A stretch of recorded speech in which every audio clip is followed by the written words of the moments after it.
jërëjëf mbokk yi ñu am mbégte lool dellu siwaat ak yéen ci seen jotaay télévision Futur Média le point corona bëccëgu tey bi yemoo ak fukki fan ak juróom-benn ci weeru juillet feebaru coronavirus Covid-19 mu ngi ci réew mi ba léegi ni ñu leen koy defalee boobaak léegi ëpp na astafurlah boobaak léegi ëpp na ay weer ndax le 2 mars la feebar bi duggoon ci biir réew mi. tey jii boo xoolee ñi nga xam ne doomu jàngoro ji ñu ngi ci ñoom te ñu leen di toppatoo wàllu kër docteur toll nañ ci 2589 personnes ñaari junniy nit ak juróomi téeméer ak juróom-ñett fukk ak juróom-ñeent yokk ci limu ñi nga xam ne nii wér nañu boo jàppee ni daal juróomi junniy nit ak juróom-ñaar téeméer ak lu teg jot nañoo wér doomu jàngoro jot na leen dugg ba ñu wér mën a ñibbi seen kër kon nga jàpp ni doomu jàngoro ji bi mu fi duggee ba léegi. lu tolloog juróom-ñetti junniy nit jot nañu koo jàpp amana nag am na ci ñoo xam ne ñàkk nañ ci seen bakkan seen lim toll ci téeméer ak juróom fukk ak juróom-benn ñuy ñaan yàlla mu yam fii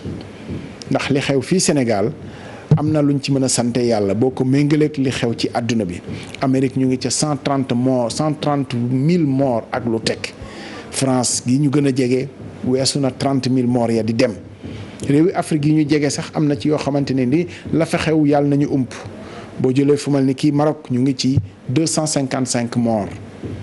boo jëlee fu mel ni ki Cameroun ñu ngi dàqee 400 morts yi loolu Sénégal yàlla nañu ump ñuy wax ni lenn rek moo ciy musal nit ndax doomu jàngoro lu bari xamuñu ko woon ci début bi waaye lu ñuy gën di avancer di ko gën a xam di ko gën a mën a moytu it ba tey gis ngeen ko fi ñu toll mooy vivre en présence du virus wala vivre avec le virus. kon mooy mën na fee nekk te xëy na lor gi du bari bu ku nekk saxoo ci raxas loxo ñu wàññi yitte yu bari yi ci biti bu dul yitte yi ci bari ñu wàññi xew yeeg saafonte yeeg duggante bi ndax wax nañ ni mën naa tax wàllante bi wàññeeku Sénégal nag am nañu ay xew-xew yoo xam ne wax dëgg fi yàlla saay bu jotee xew-xew barke la waaye xew-xew it saafonte la duggante la seetante mbokk la ñuy bàyyi xel ni tabaski mu ngi jub si yàlla def na koor gi dugg nañ ci ba romb korite yàlla def na ci jàmm ndax feebar bi ba léegi rëccagul ñu ngi ko téye tabaski bii ñu jub nag mooy xew-xew bi njëkk boo xam ne nekkuñu ci période confinement état d'urgence ak couvre-feu mooy xew-xew bu mag bi nga xam ne nii dana fa xew te nekkuñu ci période couvre-feu ak état d'urgence ndax bi ñu ko teggee mooy yewi nañu nit ñi ci seen dem ak dikk loolu nag jar nañu koy bàyyi xel wàllu wi ñu fas yéenee waxtaanee tey dafa aaju ba léegi ci tabaski ji ndax tabaski ku ko wax xam ni sacrifice su xar yi la gàtt yi la ba tax na it suñu dundin ak mala yi jur gi waaye mala yi globalement ndax wax nañ ni feebaru Covid-19 wàllante bi mu ngi jóge ci mala dem ci nit ca Chine ba léegi scientifique yi loolu lañ jàll loolu nag ci wàllu kër docteur dafa am nu ñu ko tuddee zoonose la ñu koy wax zoonose mooy feebar boo xam ne ni day wàll jóge ci mala dem ci nit léeg-léeg ñu ne ci nit ki la jóge dem ci mala dellu siwaat yooyu yëpp ay complication la ba tax na kuréelu mbootaay xeet yi léegi li muy bàkkee wàllu wér-gu-yaram mooy One Health bu ngeen ko déggee mooy wér-gu-yaram boo xam ne moom la àdduna bi yëpp bokkee maanaam wér-gu-yaramu nit ñi wér-gu-yaramu mala yi jur gi ak sax li ñu wër wér-gu-yaramu garab yeeg yëpp ndax bu ci am gàkk rek mën naa jural keneen ki loraange moo tax ñu am mbégte lool di fi dalal ku ko yeeyoo pour waxtaanee ko ak ñun docteur Fatou Touré Seck médecin vétérinaire dalal jàmm nga jiite it kuréelu mbootaayu jigéen ñi nga xam ne nii ñooy docteur vétérinaire ci biir réew mi docteur Fatou Touré Seck dalal jàmm. waaw salaamaaleykum naka ngeen def monsieur Cissé ñu ngi leen di nuyu di leen ziar et vraiment di kontaan ci seen émission bi di kontaan ci waa TFM pour résumé bi ngeen di ñu defal bés bu nekk ci feebar bi nga xam ni dafa lëmbee àddina bi yëpp jaaxal nit ñi parce que ba léegi solution génn gu ci maanaam amaguñu garab boo xam ni mën nañu wax ni lii mooy faj feebar bi ñun nag ci concept One Health bi daal ñu ngi ñëw pour indi benn éclairage ñu ngi lay nuyu te jërëjëf di nuyu suñu confrère vétérinaire yëpp di nuyu sénégalais yëpp. jërëjëf docteur bi ñu xëyee ne feebar bi day ca mala la jógee yéen du woon lu bees yéen ndax ndax coronavirus lu ngeen xam la lu ngeen di dund la da ngeen ciy artu bi ñu déggee ni feebar bu bees ñëw na coronavirus la te xëy na ump gi mooy xamuñu nu ñu koy fajee est-ce que gis ngeen seen bopp yéen ci xeex doomu jàngoro boo xam ne nañ wàllu kër docteur la mais vétérinaire yi am ci wàllu lool ndax bu jógee ci mala dem ci nit ñi kon am ngeen ci wàll est-ce que gis ngeen seen bopp ci ni ñuy taxawoo xeex doomu jàngoro ji fii ci biir réew mi yéen seen place. waaw virus dafa nekk loo xam ni dafa yàgg ci àddina bi on sait que at yi mujjee yëpp ci àddina bi feebar yi gën a mag yi ñëw ci àddina bi ci mala la jóge ñëw ci nit mooy li ñuy wax zoonose. Première zoonose bi am ci àddina bi gën a def dégâts gën a def dégâts xamaguñu mais bi njëkk ci àddina mooy peste. peste bi ñëpp xam nañ ni ci mala la jóge woon kaña yi daal di dem ci nit ñi jàll ci àddina bi yëpp ñuy dem di dem ba tey ñu am benn feebar bu génn Asie Chine précisément ñii ñu naan benn mala bu tudd pangolin ñii ñu naan chauve-souris moo ko transmettre nit ki. mais li ñu war a xam mooy coronavirus yàgg na ci àddina bi dafa bëri façon coronavirus nit rek ci boppam am na ñeenti coronavirus yoo xam ne mi ngi ci moom mais du ñu indi feebar bi am na yoo xam ne grippe bu yomb rek la ñuy am mën nañ wax sax peut-être Covid SARS-CoV-2 ñun lañ koy woowee scientifiquement Covid-19 mooy turu feebar bi moom dafa nekk peut-être ci jamono yi ñu toll nii juróomi année yi fukki at yu mujjee nii 3e SARS-CoV bi ñu génnee am na benn bu njëkkoon génn côté Arabie Émirats benn SARS-CoV boo xam ne ci chameau yi la jóge woon doon indi benn grippe bii nag vétérinaires yi vraiment dañ ci gis seen bopp parce que vétérinaires yi dañ nekk ay épidémiologistes. épidémiologiste mooy ñoo xam ni dañuy topp feebar fu muy jógee fu mu soqeekoo ba fu muy dem ak lu muy indi. donc moo tax ñun dañ ci gis suñu bopp interpellé ci suñu bopp tamit parce que ñun ak mala yi jamono bi ñu nekk ni ñoo dëkk loolu moo indi tudd nga concept One Health bi xam naa dinañ ci ñëw su ci kanam donc lépp lu ñu war a dund ci àddina dafa war a nekk équilibre animaux yi dañu dund ak nit ñi ci équilibre parce que ñun moom la ñuy utiliser pour dund. loolu defe naa. mooy bu ñu déggee rek ñu ne wàllante bi jóge na ci mala ñëw ci nit ñu ne xam nga bu ñuy xool mala yi nga xam ne ñun moom la ñuy joxoñ yàlla def na fii Sénégal wax dëgg fa yàlla séquñoo ak xeetu mala yooyu ndax bu dee njugub la séquñoo ak moom lu ñuy nekkee ak moom duñu ko lekk duñu ko jëfandikoo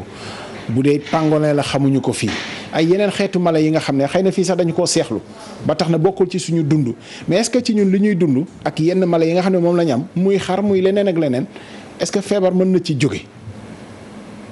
waaw am na yenn feebar yoo xam ni du pandémie xam nga pandémie suñ koy wax mooy loo xam ni dafa répandre ci àddina bi yëpp.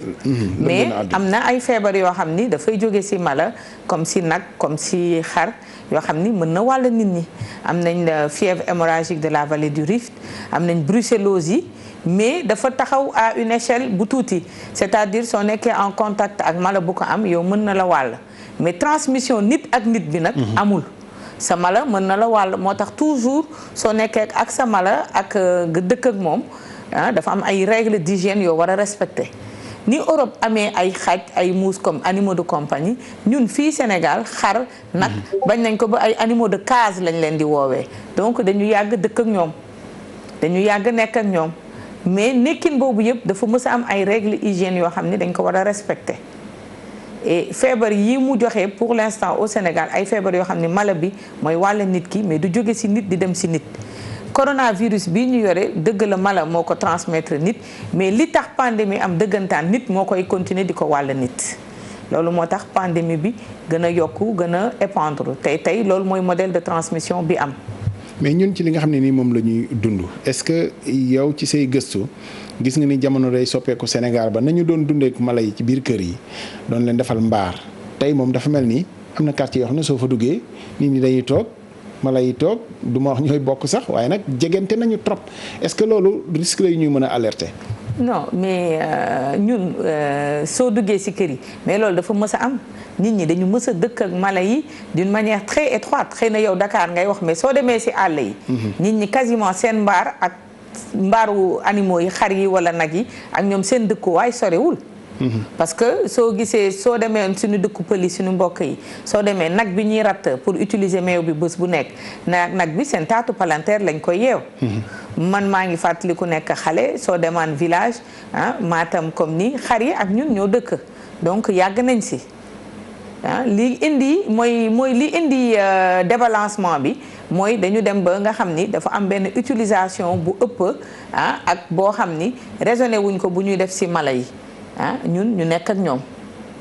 mais yàgg nañ dëkk ak mala yi te musul am problème te mala ñun yii ñuy dëkkal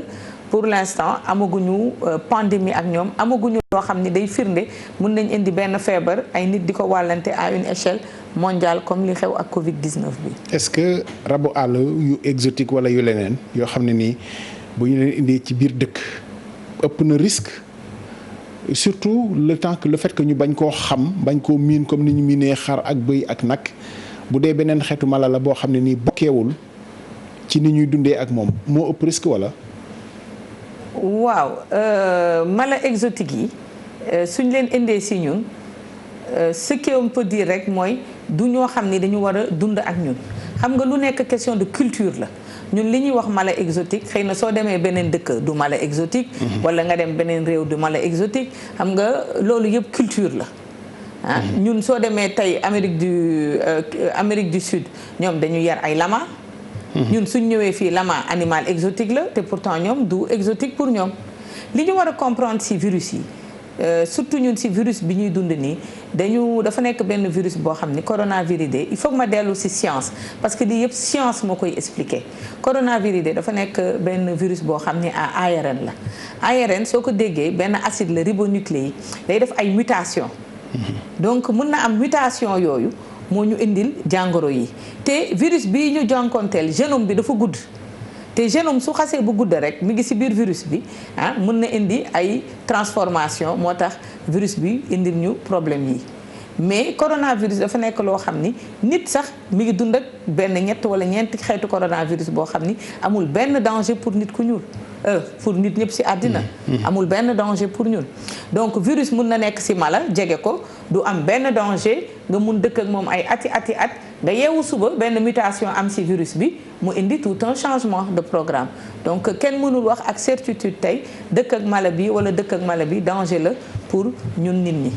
docteur bu ma sañee ne lu ñu dalal vétérinaire ci période Covid-19 yi bariwul ci bu ma jëlee télévision rajo yi yëpp xëy na dañoo jàpp ni feebar la boo xam ne ci wàllu waa kër docteur ci nit ñi lañu ko war a gën a féete la fa la ñu war a trouver solution bi est-ce que stratégie globale yi nga xam ne moom la ñu def ci comité de riposte bi est-ce que vétérinaires yi am nañ ci place ñu ngi ci lan mooy seen wàll ci riposte bi pour mën a encadrer Covid-19 bi bu dul bii waaye ñu am stratégie globale boo xam ne One Health boo xam ne nii bu dul niveau mondial ñun ñu intégrer suñu One Health fii ci biir réew mi. waaw ñun vétérinaires yi expérience la ñu am ci virus parce que ñun yàgg nañ xeex ak virus yi corona bii ngeen di gis nii ñun am nañ vaccin mais vaccin bi pour muus la benn corona bu exister ci muus yi dañ leen di vacciner systématiquement contre corona boobu ma joxaat la beneen exemple influenza aviaire ñun ay ati ngi nii plus de 10 ans ñu ngi xeex ak influenza aviaire am na yeneen feebar yoo xam ni bon du ñu ay virus peut-être ay bactéries lañ xeex ne ñoog moom ba éradiquer ko ci àddina bi donc ñun vétérinaires yi dañu am expérience su xeexu virus dañ ci yàgg te soo gisee mala yii nga xam ne ñun moom la ñuy consommer boo ci gis dafa am programme de vaccination bu précis bu tax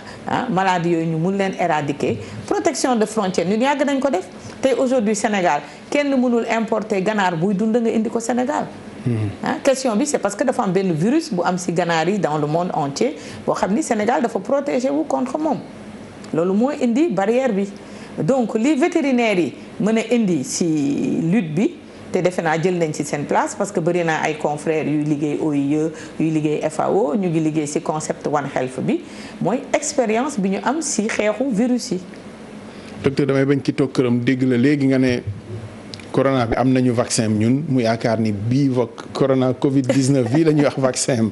ñu fàttali ne coronavirus dañoo bari. xeetu Covid coronavirus dañoo bari yeneen am ngeen vaccin mais bii moom gëstu bi defe naa ne àdduna bi yëpp. la préciser corona boobu coronavirus pour muus yi la.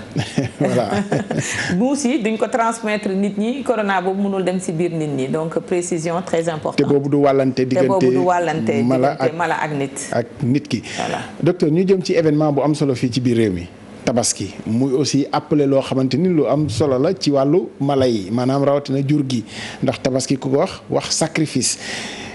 ci wàllu nekkin bi ndax xam nga ay foira la ñuy def dajale xar yi ak yooyu lan mooy conseil pratique yi nga xam ne jamonoy Covid 19 bi mën nañoo fexe ba lor gi du bari ci jur gi maanaam toppatoo leen ñu bañ a am lor waaye it lor gi bañ a jaaree ci rassemblement yooyu ak sax ci nekkinu mala yi pour gën a yokk ci biir réew mi. waaw monsieur Cissé règle yi moom benn lañ elles sont universelles du man maa ko dicté du keneen OMS moo ko teg en place donc regroupement yi dañ ko war a éviter au maximum donc dajaloo yi wala ne tey da ngay ut xar boo xam ni kenn amu ko ngay wër daral il faut ñu éviter ko. ñëpp xam nañ ni tabaski bi sunna la dañu war a rey xar ku nekk xam nga sa budget na nga dem ci gétt bu la gën a jege nga jënd sa xar nga dem sa yoon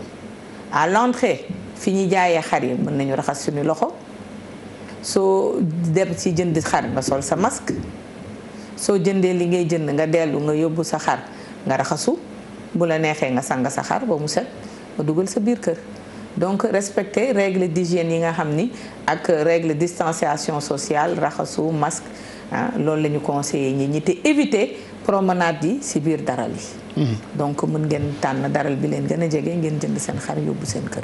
mais xam nañ ni xari Sénégal daanaka matul parce que souvent dañuy importer wax dëgg fi yàlla donte ci contexte bi métti na est-ce que nit ñi mën nañoo ragal ci ne xaar me réew mu jóge xaw ma ko xaaral ma moytu yi wut xaru biir dëkk bi est-ce que am na risque ci. xar bu ñu importé bu ñu jëlee feneen mu indi feebar wala déet. waaw pour l'instant man damay wax en tant que scientifique amuñu benn preuve aujourd'hui scientifique bu ñu teg ci kaw table bi buy wax ni xar mën na am MERS-CoV-2 bi ñu yore amuñu benn preuve scientifique buy wax ni que xar mën na transmettre virus bi nit ñi. benn preuve scientifique amagul pour l'instant ci àddina bu koy wax donc mun nañ dem ci suñu feet jënd xar ku nekk xar on sait que li ko yitteel mooy sa budget mooy li nekk ci sa biir poche nga jënd xar bi nga xam ni yow mën nga ko jënd làmboo nga ko nga yóbbu ko sa kër mën nga ko sang nag soo buggee soo eggee te consigne de cuisson yi toujours mun nañ ci yegg su ci kaname ñu yaatal dañ ciy wax sax xam naa foofu sekkeen bi moo lay xaw a sauvé tuuti wante Touré bi xam naa ni doon na sawar trop pour ñu wax ci wàll boobu parce que yooyu aussi yu am importance c'est vrai que Sénégal tàmm nañu quand même bu ñu togg dafay ñor mais yan mooy conséquences yoo xam ne mën naa juddoo ci ndawal bu ñorul ak nu ñu koy consommer ba mu indil nit ki lor bu fekkee ni xar ma ci boppam wérul. xam nga tabaski dañuy rey xar bi tey sañe ko tey. ci biir kër yi souvent lañ koy saigner et mën na am deret bi yëpp génn na mën na am bàyyi nañ tuuti deret ñu lakk yàpp bi tey wàjj ko lekk ko tey donc consigne yi mooy au moins ñu lakk wàjj yàpp bi ba mu ñor yàlla nag moo ñu suturaal ñun suñu habitude culinaire dafa bokk ci yàpp bu ñor du ñu lekk yàpp bu ñuy wax saignant bu xonq ñu togg ko ba mu ñor te aussi dafa am ay précautions sa xar soo ko waree rey veillu tabaski bi mën nga ko def à jeun mooy nga bañ ko jox ni mu lekk ni mu naan lu tax loolu pour lépp luy nekk ci biir bi génn mu vide nga xam ne yow soo reyee sa xar du am benn contamination entre yàpp bi ak réservoir gastrique yi nga jël sa xar yàpp nag nga daggat ko nga lakk ko ba mu ñor nga mën ko consommer ak sa famille. kon xaru tabaski bi jour tabaski bi fexe war la veille maanaam bañ koo xiifal nag 24 heures mais ci. si mën nga ko xiifal 24 heures Seras d'ailleurs soo fa demee suñu waree rey les animaux le matin dañ leen di def à jeun la veille. xam nga xar yi ñoom ay duñukat lañ. te duñukat mooy lekk bi dafay des ci biir bi lu yàgg. Pour ruminant lekk bi day des ci biir bi lu yàgg pour mu mun ko utiliser. Mu dem ci yaram bi léegi yow réservoir gastrique yooyu dafa am ay bactéries yu bëri ay bactéries ay doomu jàngoro yu bëri donc tiitaluma nit ñi dara nekku ci mais il vaut mieux nga def sa xar à jeun 24 heures pour vider li nekk ci biir bi yëpp. nga xam ne yow soo ko reyee rek sa yàpp day gën a nekk en sécurité nga mun ko consommer. parce que am na ñu bëri ñoo xam ne dañoo yaakaar ni dañuy sol xar bi pour mu gën a pomper wu sax en 24 heures. en 24 heures munoo pomper xar bi kañ li mu doon am une semaine avant la tabaski mënatoo si yokk dara donc da nga koy conduire rek à la tabaski en bonne santé loolu moo si nekk. te ñu xam ni que wàjj bi soo koy wàjj nga jël sa temps soo paree nga def ko bàyyi ko benn 5 wala 10 minutes mu tàng ba léegi ci biir taal bi loolu doy na pour rey mais liñ ciy daw du Covid 19 bi du leneen ay saan lañ ciy daw. wala yenn xeetu bactéries yi moo tax ñu naan day leen togg seen yàpp ba mu ñor. kon docteur bu ñu taxawee parce que c'est important est-ce que xar bu yoo xam ne sañee nañ ko tey maanaam rey nañ ko tey li gën mooy bàyyi ko ba deret ji génn wala. est-ce que loolu lañ ciy déggee waaw xam nga loolu mooy concept li ñuy wax yàpp. xam nga ñun tabaski du yàpp la ñuy lekk muscle la ñuy lekk. parce que yàpp su ñuy waxee yàpp mooy loo xam ni rey nga ko bàyyi nga ko 24 à 48 heures pour yenn liaison chimique yeeg yëpp. am ci biir muscle bi mu jógee nag stade du muscle ñëw stade du yàpp mais goût bi yàpp tabaski am. amul feneen tout simplement parce que muscle la ñuy lekk jour boobu. su fanaanee nag ba def ñaar wala ñetti fan si ngay la ñuy am yàpp soo demee pays arabe yu bëri ñoom jouru tabaski bi si boppam du ñu laal yàpp bi baax yi bopp yi yooyu la ñuy lekk bàyyi le temps mala bi yàpp bi kii bi xar bi reposé ba nekk yàpp ñu soog ko lekk. docteur Fatou Touré donc lekk culture la donc pour conclure rek lekk moom culture la. donc dëkk bu nekk ak culture am ak nu muy defee. ci foofu sax la ñuy ñëw suñu gan mooy docteur Fatou Touré Seck présidente association des femmes vétérinaires bu Sénégal xam nga souvent docteur li am fii li ñuy lekk fii beneen réew boo leen ko waxee ñu ne ñu seexlu ko ne duñ ko lekk ñu nit am na lu ñeneen ñoo xam ne duñu ko lekk ñun fii dañu koy lekk loolu c'est-à-dire est-ce que am na rab yoo xam wala mala yoo xam ne ala kulli xaal c'est-à-dire mën nañu cee dem ak yoo xamante ni nii. est-ce que am na yoo xam ne amul fenn ci àdduna bi foo xam ne mën nañ koo jëfandikoo comme ndawal wala ci xel la rek. waaw loolu ci xel la d'abord xel mooy njëkk a téye après diine bi donc religion bi jox nañu quand même ay paramètres ay mala yu ñu mun a lekk ak ay mala yu ñu mënul lekk mais leneen li ci des yëpp xel la lu xel nangu rek nit mën na ko lekk ñun nag suñu xel dafa am fu mu yem. xar bi nga xam ne ñun dañ ko priser tey soo demee côté Rwanda ñoom duñ ko lekk bëye leen gën a donc lekk moom habitude la ak aada la rek à part li ñu diine santaane.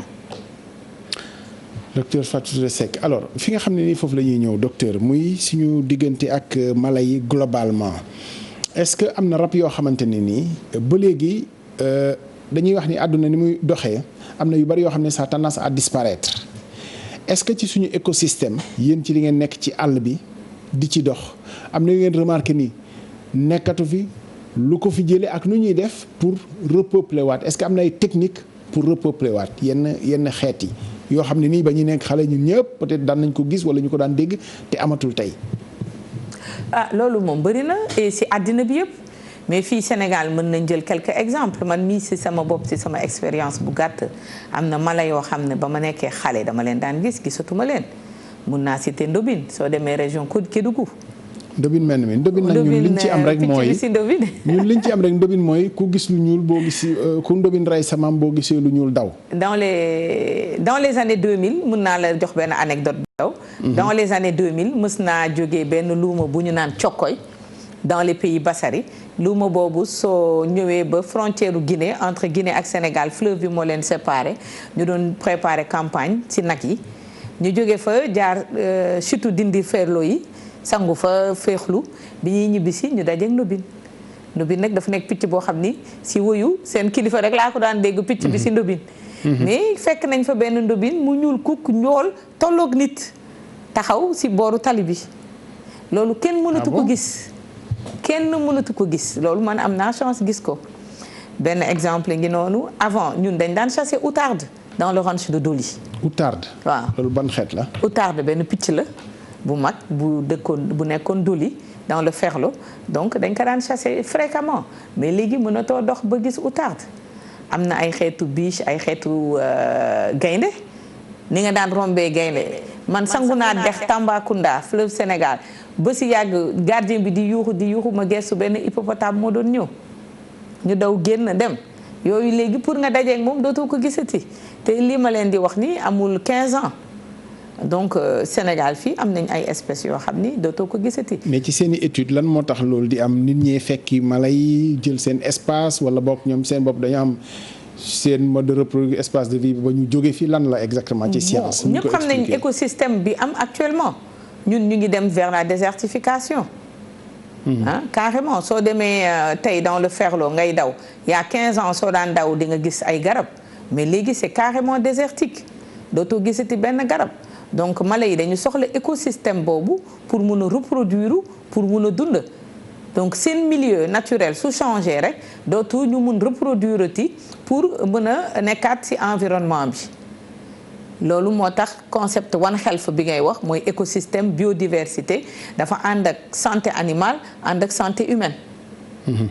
Et d'ailleurs loolu benn explication pourquoi pandémie yi léegi di ñëw di jógee ci animaux yi di ñëw mooy changement écosystème boobu ñuy dund dans le monde entier. Que mu nekk au sud du Sénégal au nord du Sénégal au sud-ouest et tout le paysage environnemental dafa changer complètement man li ma doon gis dans les années 2000 bi may démarrer vraiment sama liggéey amatul léegi. docteur am na loo xam ne xew-xew yi jamono la mais ñu teel ko muy wax auditeurs téléspectateurs ne xëy na suñu waxtaan may nañu ñu may la it ñu bañ cee sori parce que jàpp nga ne loo maîtriser wul mënuloo ci sori muy transfert yi ay mala jëlee leen ci àll bi indi leen ci ay propriété privée wala ferme privée ci wàllu médecine ci wàllu vétérinaire accompagnement bi ci war a am dundin beek yooyu est-ce que am na ay contraintes yoo xamante ne ni yéen ci vétérinaire moom ngeen di teg ci bu ñuy transférer ay mala bu mu mën di doon boo xam ne ni àll bi mooy place am di ko indi xëy na ci kër wala ci foo xam ne nii daal dëkkuwaayu nit la ak yeneen lan moo ci limite bi ci lu ñu warul mën a def. alors wax naa la léegi mala yi dañu soxla seen écosystème pour mën a reproduire pour mën a diversifier wu pour mën a dund.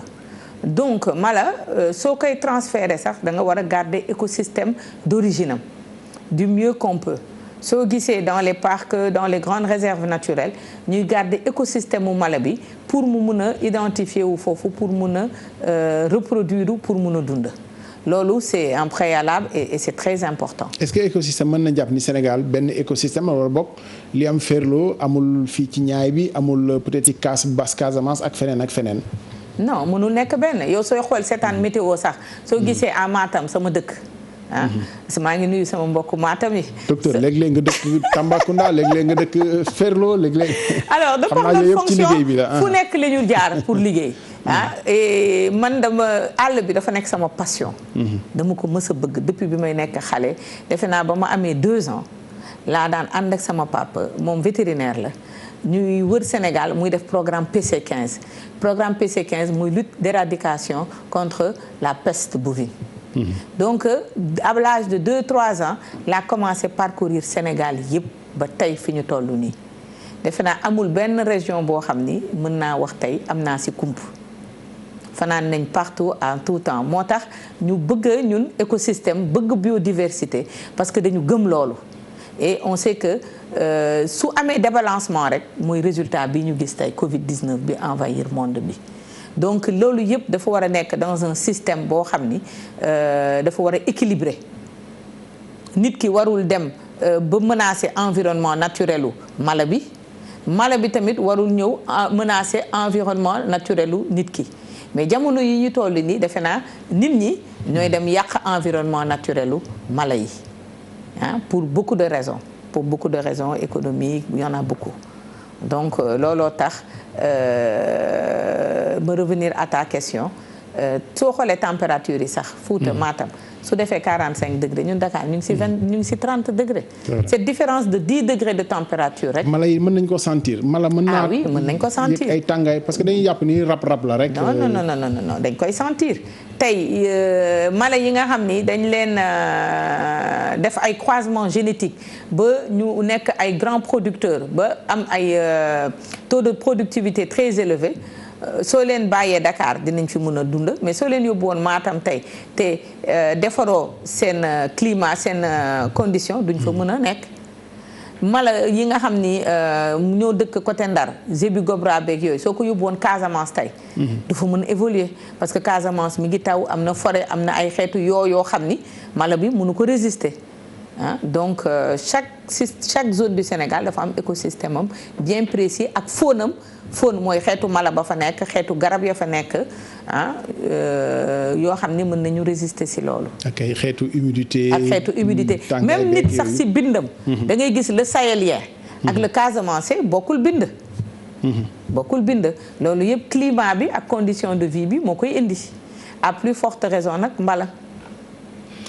docteur est-ce que ci sa gis-gis ci toppatoo mala yi fii ci Sénégal. muy mala yi nga xam ne nii ay animaux domestiques lañ est-ce que toppatoowu parce que ñu bëri daan nañu yar xar yi la ñuy dundee bu weesoo fortaatu beeg yooyu desit moo ëpp ci lu ñu leen di jox est-ce que loolu mën na am performance ci yar mala wala déet. waaw fii ñun ni ñuy yaree mala. nit ñi fii amour lañ fiy demee. mooy li ma wax que mu nekk ci àll bi que mu nekk fii Dakar wala yeneen capitale de région yi nit ñi mbëggeel ak yëg-yëg moo tax vraiment man ci li ma gis li may wax man la engagé yëg-yëg ak mbëggeel moo gën a tax ñuy yar mala. nekkuñu comme ay Europe nga xam ni dès que nga am mala da ngay dugg ci problème mu coût de production. sa mala yi mooy sa entreprise. c'est-à-dire yow lekk booy jox sa mala da nga koy calculer ba xam ni que lekk bii soo ci dépensé 1000 francs indil na la 1 kilo de viande wala 1 kilo de kii nga rentabiliser ko calculer xaalis. am na nag ci yenn espèce à multiplication rapide mooy ganaar. ganaar moom foo ko gis dafa nekk loo xam ni élevage entreprise la nit ñaa ngi koy yar. di dem ci loolu mais li gën a bari ci xar yeeg nag yi que muy pël yi sama mbokku pël yi dans le Ferlo que muy Dakar nit ñi dafa nekk beaucoup plus par passion mais nag ñi ngi changer parce que maintenant jeunesse baa ngi fii ñu ngi leen di inciter programme de financement yaa ngi fii ñu ngi leen di expliquer ni que mun ngeen ci dund. am na yoo xam ne aussi ay rab activité économique la muy animaux de trait. muy fas yi ak mbaam ci laa naroon dem. bu yàggul docteur am na loo xam ne ni jaar na fi defe naa ni diis na ñëpp ñu gis ñu yàpp mbaam loo xamante ni oto bu yor moteur sax xëy na àttan ko ba mu jur image yu métti yooyu nga xam ne nii jaar na fi Sénégal bu yàggul ci wàllu toppatoo animaux de trait animaux mala boo xam ne activité économique la Sénégal fii dañu koy mettital wala dañoo ñàkk jox mala cër ci wàllu boobu. man yaakaar naa ni fee bi xew keroog benn problème d'éducation la rek parce que yow mala bi nga xam ni moo lay permettre yow nga dund yaa ngi si yëpp ay bidon yooyu dañ lay fay transport bi. donc yow si mala boobu ngay dund sa activité économique la mais soo ko toppatoowulee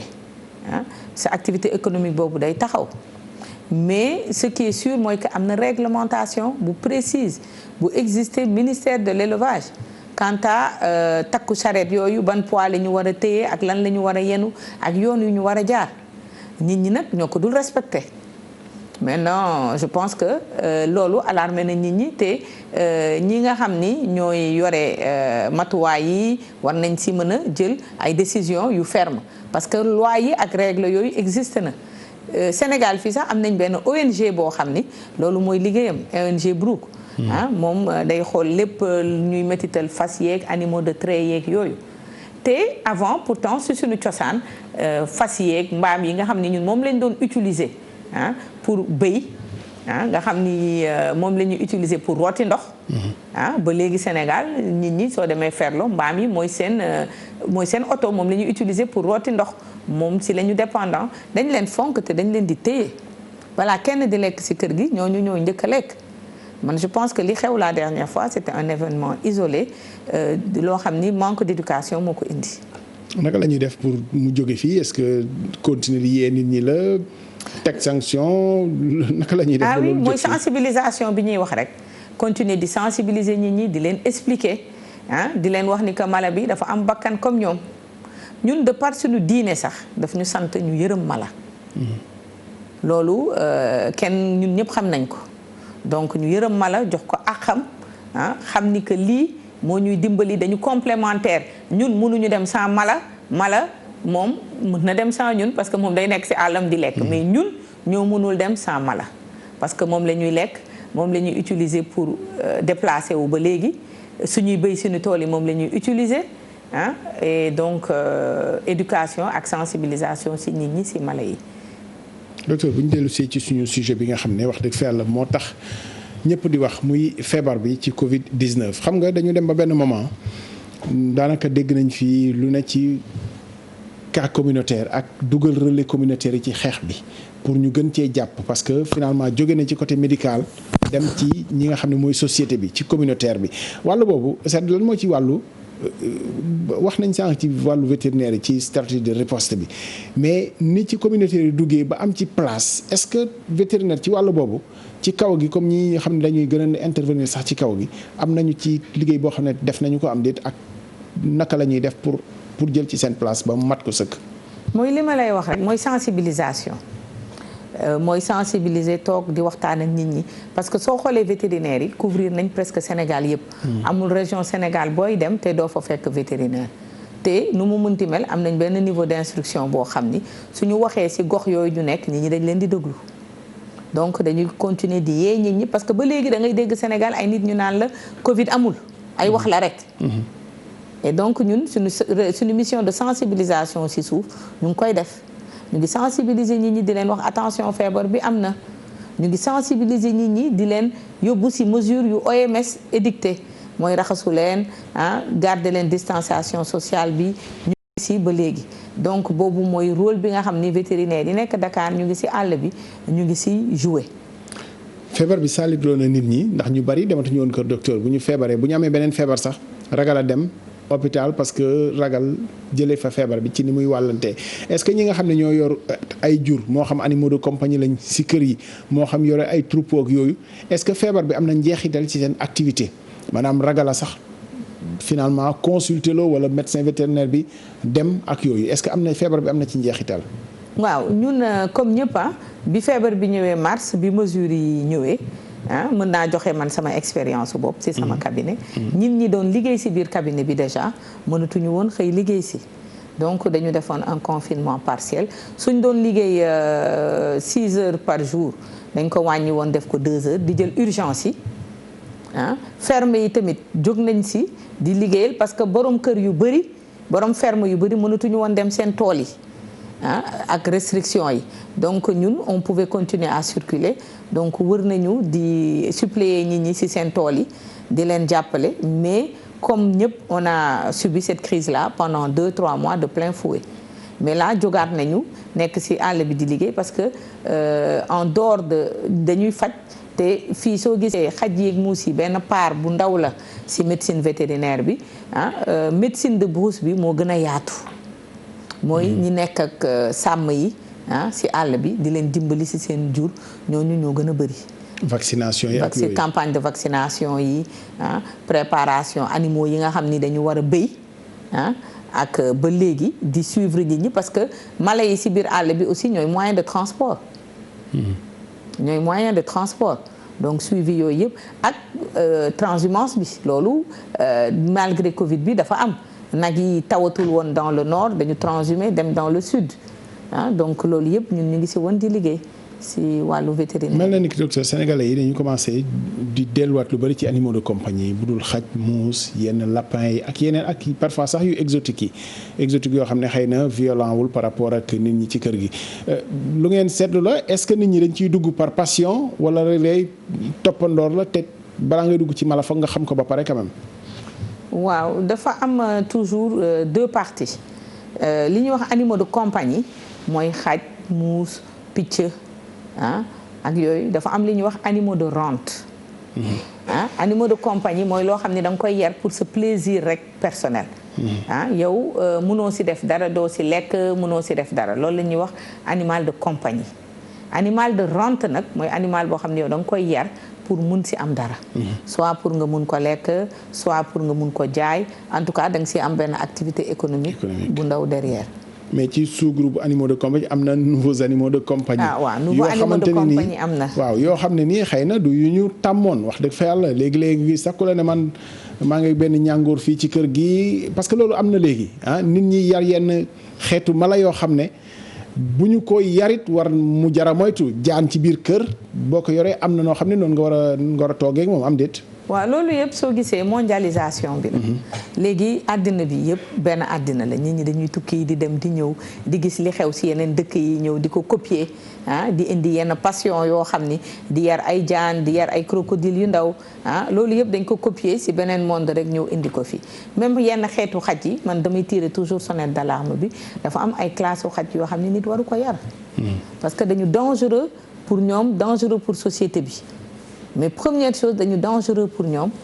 donc am na fi nag recrudescence am na ay jeunes yoo xam ni pour ñoom loolu c'est benn marque la benn marque de fabrique comme nooy gàddoo benn saagu benn marque am xaj yooyu dafa bokk ci seen environnement. c'est vrai que am na yenn xeetu xaj yoo xam ne jar nay moytu parce que def nañu dégâts ci àdduna bi nag ba tàyyi te fu ñu màttee du ñu bàyyi donc loolu jar nay bàyyi xel. waaw je pense que loolu jar na bàyyi xel trop. parce que ñun dañ ci yee toujours nit ñi dañ leen naan xaj soo koy yar dafay am benn en dehors du plaisir il faut pas que mu mun nekk un danger pour toi-même pour ta famille et pour les autres. Et il y a des lois qui existent à travers ça en Europe dafa am yenn catégorie xaj yoo xam ni nit mënu ko am. c'est interdit soo ko amee soit dañ lay tëj soit ñu jox la yenn pénalité yi. te soo amee doo ko am te amoo autorisation te dafa am soo amee yenn mala yi dafa am yoo xam ne dafa obligatoire nga faj ko par exemple xaj soo ko amee sa biir kër dafa obligatoire nga vacciner ko contre la rage. la rage beneen zoonose la. qui fait quand même plus de 600 000 morts chaque année dans le monde. rage moom lañ gën a xam sax fii ci biir voilà rage la ñuy gën a xam. voilà donc loolu c'est une obligation tey ku am xajam vacciné woo ko contre rage normalement police am na droit teg la yoon léegi ci activité docteur vétérinaire yi ci tabaski bi nga xam ne nii ci la ñu jëm est-ce que maanaam ni xarit di nekkee ci daral yi gis ni groupe la ñu yooyu yëpp est-ce que contrôle am na ci période tabaski bi réellement pour xar bu feebar sax bañ a nekk ci gétt gi ñu koy jaay est-ce que loolu mën na nekk réellement ñu wattu ko. alors man mii di wax ak yow dama yore gétt di jaay xar. docteur loolu ànd na am. loolu mooy suñu activité de production. xam nga en dehors de vétérinaire. yan xar ngay jaay man bu dee yu kii yàmb mbaay 100000 yooyu laay wër ba gisaguma leen bu dee yu 3 millions yi nag xam naa wax gars yi. ñu xool am nañu ordre de prix yëpp. baax na am nañu ordre de prix yëpp te donc ñu ngi si. mais am na contrôle vétérinaire chaque point de vente soo gisee dañ leen dañu organiser du fu la neex nga jaay sa xar à Dakar en tout cas dafa am ay points de vente bien signés dañ ko génne par décret et chaque jour mais docteur léegi gars yi moom defe naa ni ku ne ubbi na sa et dans ces points de vente là chaque jour man en tout cas fi ma nekk Karak damay gis les agents sanitaires de l'État ils passent tous les jours voir ils font la ronde di xool ci biir xar yi si tout se passe bien. loolu daal mën nañu am njort bu rafet ci xar yi. mën nañu am njort bu rafet ci xar yi te ñun ñaa ngi fa di veiller di xool te sénégalais yi dañoo xam xar mënoo fi jaay benn sénégalais xar bu feebar su ñëwee di xool xar bi rek dina la ne xar bi lii la wala lii wala lii wala lii mais il y a une surveillance quand même des sites de vente. mais ñu moytu xar yi ñuy sol pour mën leen a pomper leen en quelques jours. pour jaay leen pour yokk prix bi loolu c'est vrai que histoire la yu ñu fiy dégg loolu moom dëgg la ñun période bi li ñuy jaay ci garabu yuy arrêté daw biiru xar buy daw dafa jéggi dayo donc xar boo xam ni yafalu xar day démarrer ay diir avant tabaski mais soo yegsee à 10 jours de la tabaski mënatoo def dara ci xar bi dundal ko normalement rek ba veillu tabaski nga arrêté lépp li ngay def nga préparé wu pour def sa sacrifice rituel. docteur defe naa mat na gindeeku bi ñu bëggoon am nañu ko ci wàllu zoonose yi surtout c'est important ñu xam ko feebar yoo xam ne day jóge ci maladie dem ci nit mu ngi fi mën naa nekk it am na yu bari yoo xam ne nag docteur yi jéem nañ ci am nay vaccin yu ñuy def rage bi mu ngi fi waaye yooyu defe naa ni léegi Sénégalais yi maîtriser ndax bokk na ci yu ñu gën a xam ci zoonose yi nga xam ne day jóge ci maladie di ñëw ci nit xanaa nga nuyul ñu kuréel gi yëpp jigéenu vétérinaire Sénégal kuréel gi fu mu toll sax. waaw créé nañ ko. association des femmes vétérinaires association des femmes vétérinaires créé nañ ko Sénégal te ñu ngi siy liggéey parce que dafa nekk ay jigéen yu jàkk ay jàmbaar. ay jigéen vraiment yoo xam ni ñu ngi ci terrain bi suba ngoon ñëpp xam nañ ni fii Sénégal nekk fi borom kër ba pare bëgg nekk ci àll bi yombul walla nekk borom kër nekk sur le terrain tout le temps di occuper parce que mooy li may wax rek médecine vétérinaire dafa nekk lu yaatu. dafa nekk lu yaatu.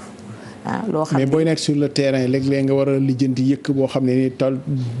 mu ngi peser 200 kilos est-ce que yomb na ci jigéen ci activité bi. waaw loolu nag yàlla dafa def jigéenu vétérinaire yi non seulement nekk jàmbaar yàlla daf leen may xel. du doole xel la. du doole xel la donc mën nañ conclure foofu liggéey boobu xel mooy tax nga def ko. nag bu def 200 wala 300 wala fas bu def 600 kilos pour nga mën a ñëw nga faj ko dootul nekk doole xel la te jigéenu vétérinaire u Sénégal yi moom macha allah sant yàlla yàlla daf leen ko may ba mu doy. am na ñu fi jot a jaar ci suñu jotaay bi ñu ko ubbeeg léegi docteur Tening Sène d'ailleurs entre temps moom moo nekk directeur général agence nationale aquaculture xam naa ñoo ko jig sax ba mu fi jaaree lañ ko nommé jàmbaar la keroog rek wane nañ ko docteur Edilia aussi ñu ngi leen di nuyu ñoom ñëpp di la ñaanal jàmm tabaski jàmm gétt ga nag boobu jarul ñu ciy sori ndax service commercial moom soriwuñu waaye mu ngi noonu point corona tey dañu génnoon vraiment ci waxtaanee zoonose bu ngeen ko déggee mooy feebar yi nga xam ne day jóge ci mala dem ci nit coronavirus bi ñuy waxtaanee def naa looloo tax mu am scientifique sax d'accord ñu ci ban mala la jógee waaye ñu jàpp ni pangolin la foofu ci Chine wala chauve-souris kon ñuy bàyyi xel yenn mala yi nga xam ne aussi léeg-léeg nit am ci cofeel ba bëgg a dund ak moom wala bëgg ko yar ci biir kër xëy na bu amul carnet sanitaire wala ñu xam lu nekk ci moom mën naa indi lor bu ëpp li nga xam ne nii njort bu rafet bi mu ci am. ñu leen di gërëm di leen sant di leen jox daje beneen jotaay point corona suñu gan docteur Fatou Touré Seck vétérinaire présidente association nationale des femmes vétérinaires bu Sénégal jërëjëf docteur merci beaucoup. Merci.